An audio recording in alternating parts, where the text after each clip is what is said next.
Hello, rinig mo ako, ma'am? Ako. Ma'am, tama naman yung ano, no?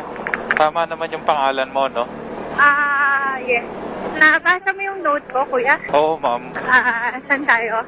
Ikaw, ma'am, saan ba pwede? Naiya ka ba, kuya? Ha? Naiya ka ba? Hindi, ikaw, baka nahihiya ka. Okay lang ba sa'yo? Ma'am, kaya nga inaccept ko eh. Pero dito, malapit eh.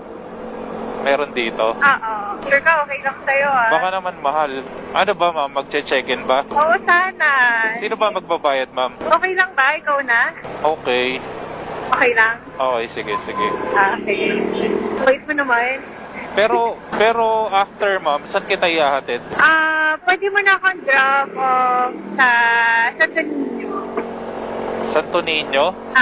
Kasi pupunta pa ako sa friend ko eh. Santo Niño may kawayan, ma'am? Oo, doon kasi ako makikitulog ngayon. Okay. Ilang oras pala yan? Ikaw, baka mahal na kasi pagka mahabang oras, so feeling ko kahit mga 3 hours lang tayo. 3 hours? Or kahit less siguro. Kasi ma'am, nabasa ko, yung nakalagay is 1K all